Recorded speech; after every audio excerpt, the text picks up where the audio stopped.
So here's what we're talking about as you get a live look at Doppler 13 radar this morning overnight and into early this morning. Central Indiana experiencing severe storms. You probably heard that rain falling over downtown Indianapolis just about 20 minutes ago. Yeah, so we're weather aware with team coverage this morning. We talked about hearing those sirens, especially in downtown Indianapolis and Marion County.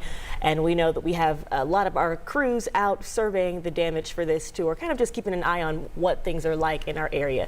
So we are going to get to our team coverage soon, but we're going to start with Chuck right now, who is tracking these storms. Chuck, what's the latest right now? Well, you know, we've been showing you here live Doppler 13 radar, and we want you to know there is more rain that's moving through right now. In fact, take a look at this. Cicero and Noblesville, heavier cells around Lawrence that's been moving through the past 15 minutes. Indianapolis, Beech Grove, Southport, and then stretching out west. I think this is extremely interesting. Remember, just a few hours ago, we were in the 60s, and we've actually seen a little ice thunder and a little wintry mix to the west of us near Cloverdale, Brazil, Terre Haute, and then stretching down towards Shelburne. As far as the day is concerned, we're going to see this rain move through.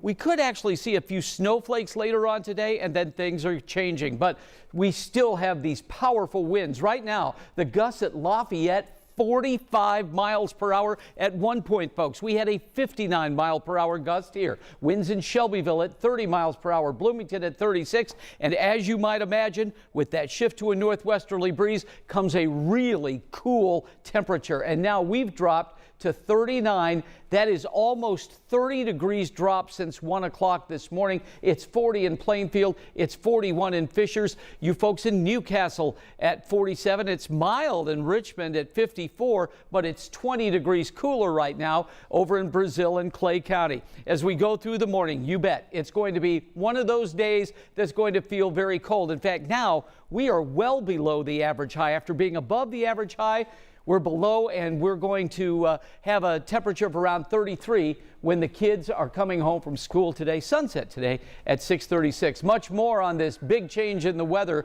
But boy, we've been watching 70, Lindsay, for some time now, right? Starting to get a little worse. Looks like we had a couple tow trucks arrive on scene, so potentially even more lanes currently blocked as of right now. So this is what that looks like. These are the eastbound lanes of I-70 out there near that Plainfield rest area. Now, with this being said, it happened before 4 o'clock this morning, and as we get closer to that peak morning rush, more traffic is out there on the interstate coming inbound.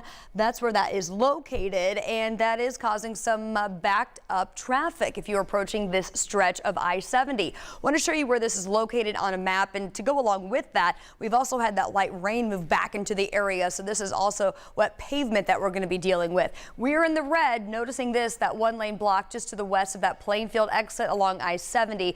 That is out on the west side of town. We're also following over in Wayne County a complete closure of US 40. This is in between Cambridge City and Centerville, and this was reported about 3:30 this morning.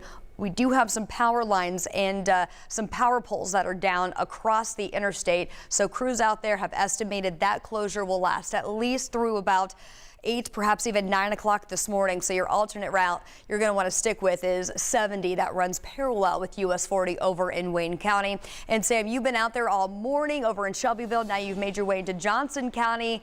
We sent you where that precip is. What type are you seeing right now? And Lindsay, we found it for sure. It is really coming down now. We mentioned the wind earlier. The wind is really coming in directly from the west. So is this rain. And to answer your question, at this point, it is still rain, but you can hear it probably on my microphone. You can also probably see it on our camera lens there. Despite the cold rain, despite the heavy winds, the good news is the roads are actually doing okay. This is 44 just west of I-65 here in Johnson County.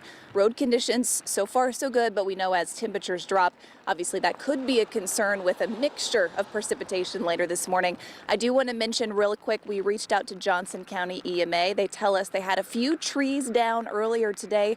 Those have been taken care of. As far as power outages here in Johnson County REMC had a few outages reported in the Nineveh area this morning. Those are also being taken care of. So Julia will continue to monitor conditions here. We're going to make our way to downtown Franklin. We'll see you guys back here in just a little bit. See you in just a bit, Samantha. Thank you.